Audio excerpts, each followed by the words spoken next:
Hi hello welcome to our channel Teju's పదాల పదనిసలు. ఈరోజు మనం చెప్పుకోబోయే కథ చెలి నీవసమై పార్ట్ 229. ఇంకా లేట్ చేయకుండా స్టోరీలోకి వెళ్ళిపోదాం. విషయం తెలిసి సింగపూర్ వచ్చిన బాలు అప్పటికే అర్ధరాత్రి సమయం అయినా కూడా ఆలోచించలేదు. నేరుగా హాస్పిటల్కి వచ్చేశాడు. బయటే ఉన్న సెక్యూరిటీ బాలుని చూడటమే అలర్ట్ అయ్యి సార్ అంటూ విష్ చేశారు స్టిఫ్గా. ఎలా ఉంది గంభీరంగా అడిగాడు బాలు. ఫైన్ సార్, మేడం కూడా లోపలే ఉన్నారు, ఇద్దరు పడుకున్నారు అని చెప్పారు వాళ్ళు. డోర్ తీసి మెల్లగా లోపలికి వెళ్ళి వాళ్ళకి డిస్టర్బెన్స్ కలిగించకుండా ఇద్దరినీ చూశాడు. ఒకరి కౌగిల్లో ఒకరు ఉన్నారు, అర్హన్, లోచన. వాళ్ళని ఒకసారి చూసి తృప్తిగా నిట్టూర్చి బయటకు వెళ్ళిపోయాడు. జరిగింది మొత్తం వివరించి చెప్పారు సెక్యూరిటీ వాళ్ళు. తను చెయ్యటానికి ఏం మిగల్లేదు అని అర్థమవటంతో తిరిగి వెళ్ళటానికి ఏర్పాట్లు చేశాడు బాలు. తెల్లవారుజామున మెలకువ వచ్చింది లోచనాకి. నెమ్మదిగా కదిలింది. అర్హన్ శరీరం కాస్త వేడిగా ఉండడంతో కంగారు పడింది లోచన. గబగబా బయటకు వచ్చింది. అక్కడ బాలు కుర్చీలో కూర్చొని కనిపించగానే బాలు అంటూ ముందుకు అడుగు వేసింది. లోచన పిలుపు వినగానే పైకి లేచిన బాలుని ఒక్కసారిగా హత్తుకుని ఏడ్చేసింది. అంతలోనే ఏదో గుర్తొచ్చినట్టు కళ్ళు తుడుచుకొని, బాలు, బావుకి జ్వరం వచ్చింది, డాక్టర్ని రమ్మని చెప్పు అని కంగారుగా చెప్పింది. సెక్యూరిటీ వెంటనే వెళ్ళటంతో ప్రాబ్లం ఏం ఉండదుమా, చిన్న గాయమే కదా, తగ్గిపోతుంది. మా టిల్లు చాలా ధైర్యవంతురాలు కదా, ఇలా బాధపడుతూ ఉంటుందా చెప్పు అన్నాడు లోచన తల మెల్లగా నిమురుతూ.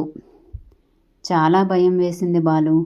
బావకి ఏదైనా అయితే నేను బ్రతకలేను.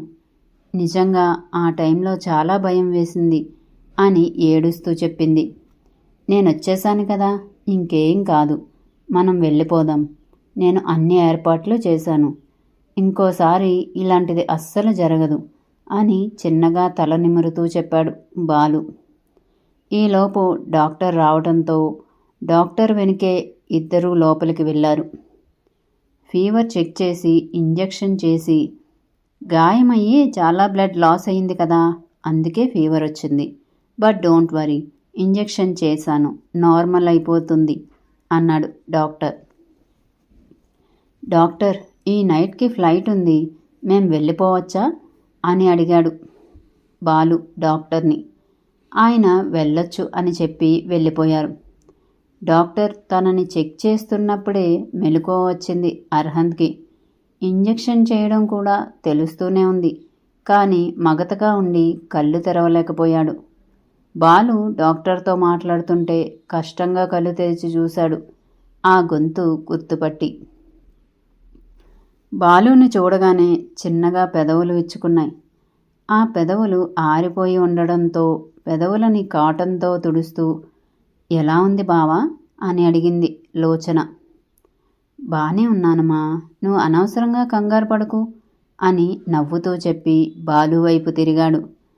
అప్పుడే నీకు చెప్పేశారా బాలు అని నవ్వుతూ అడిగాడు అర్హన్.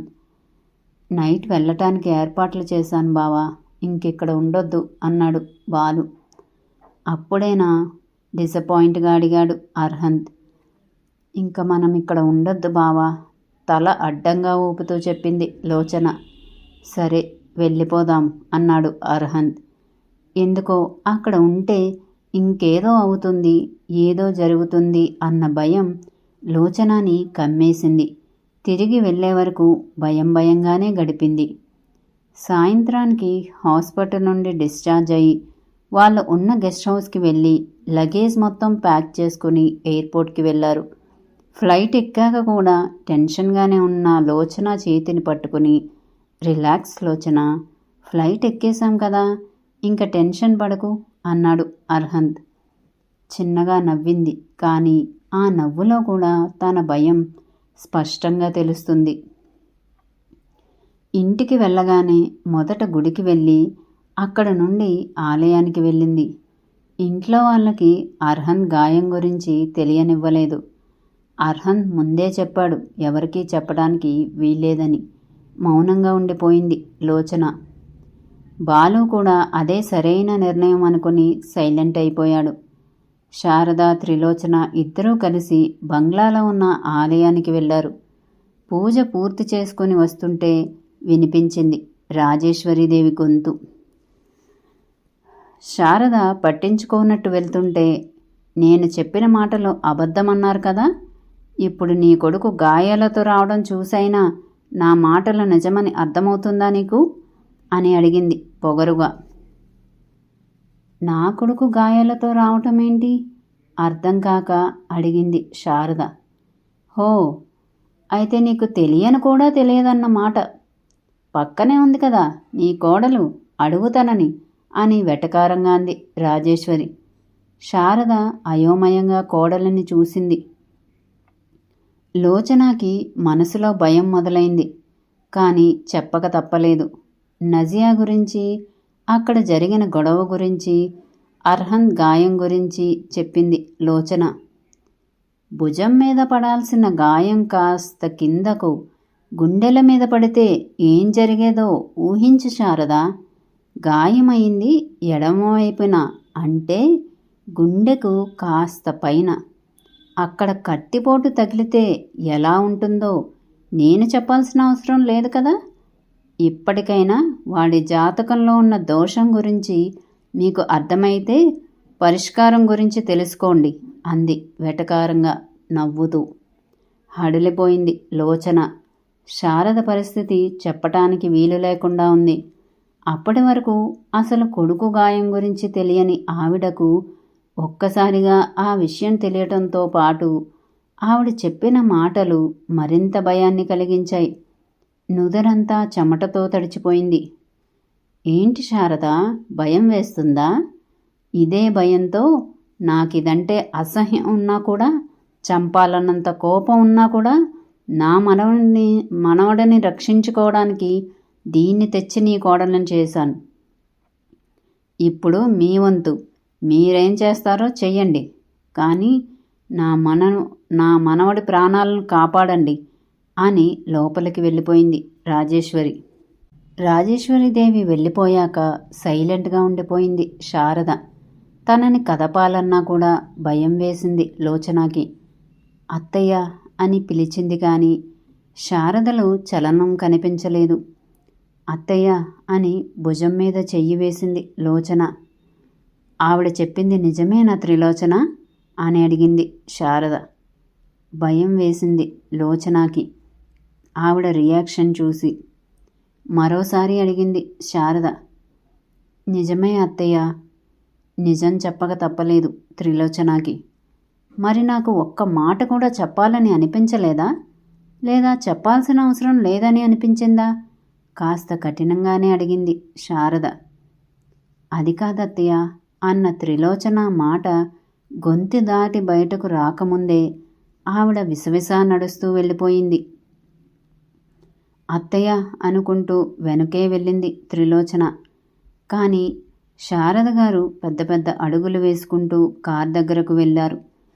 హరినే డ్రైవ్ చేస్తూ ఉండడంతో త్రిలోచన కోసం ఆగాడు. 1 నిమిషం గ్యాప్తో కారెక్కిన త్రిలోచన అత్తయ్య అని పిలిచింది. కానీ శారద చేతిని అడ్డు పెట్టేసి మాట్లాడకు నాతో అని పరుషంగా అనటంతో ఆగిపోయింది మాట్లాడకుండా. కానీ అప్పటికే త్రిలోచన కళ్ళ నిండా చేరిన నీళ్లు కనురెప్పలు దాటి బయటకు వచ్చేశాయి. అసలు పట్టనట్టే ఉంది శారద. హరి అప్పటికే సెన్స్ చేశాడు ఏదో జరిగిందని.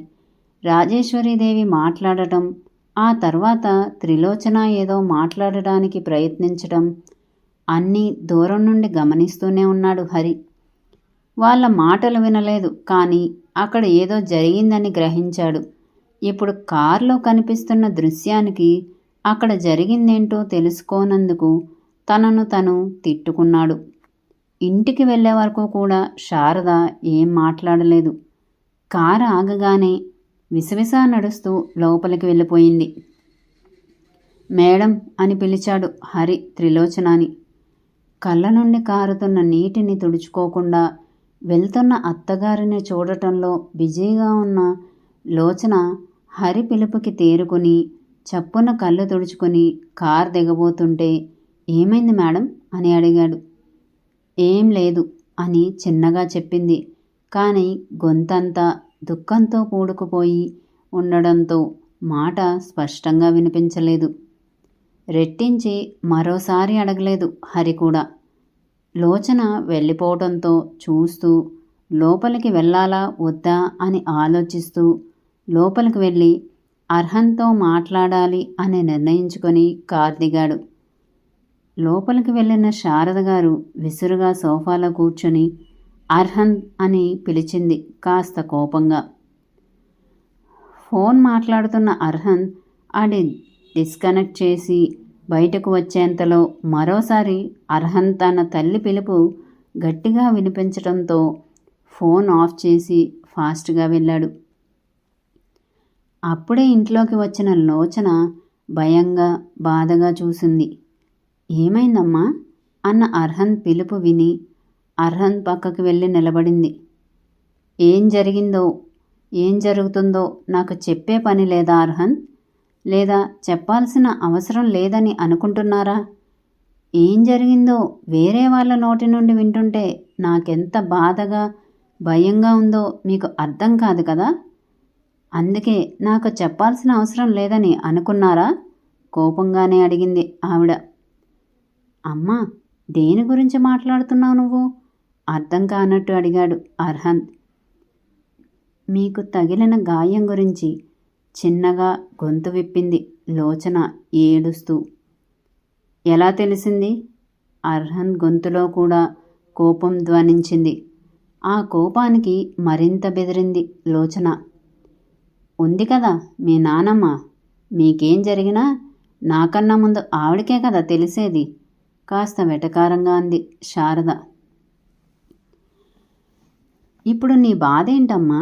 నాకిలా జరిగిందనా లేక ఆవిడ ద్వారా నీకు ఈ విషయం తెలిసిందనా?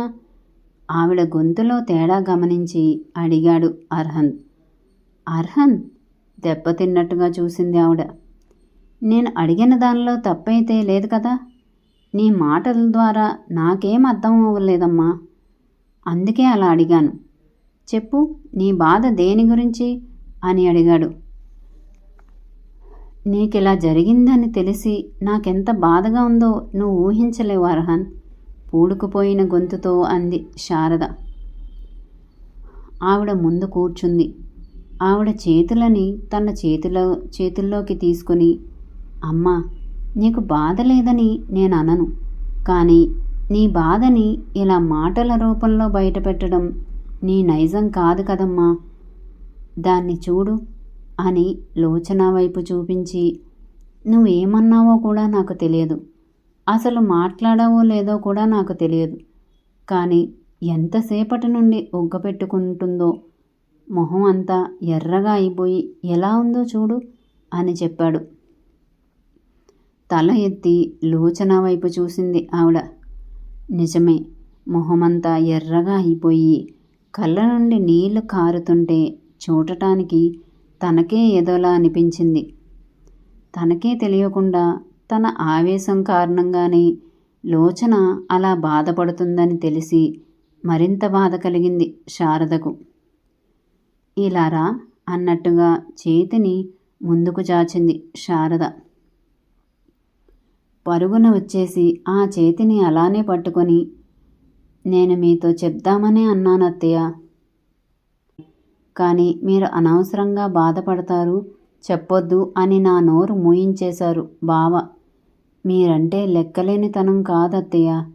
అనవసరంగా మిమ్మల్ని భయానికి బాధకి గురి చెయ్యటం ఇష్టం లేక చెప్పలేక ఆయన చెప్పిన మాటలకి తల వంచానత్తయ్య. ఏడుస్తూ వెక్కిళ్ళ మధ్య చెప్పింది లోచన. నువ్వు చెప్పలేదన్న కోపం నాకు లేదు త్రిలోచన. ఇంత జరిగితే నాకొక్క మాట చెప్పాలని అనిపించలేదా అన్న బాధ కోపం రూపంలో వచ్చేసింది. అంతే తప్ప నిన్ను బాధ పెట్టాలని కాదు త్రిలోచన. నా ఉద్దేశం కూడా అది కాదు. నన్ను క్షమించు త్రిలోచన అంది శారద. మరి నెక్స్ట్ ఏం జరుగుతుందంటారు? తెలుసుకుందాం మరో అప్డేట్లో. మా వీడియో కనుక మీకు నచ్చినట్టయితే లైక్ చేయండి, కామెంట్ చేయండి, సబ్స్క్రైబ్ చేయండి, బెల్ కొట్టండి.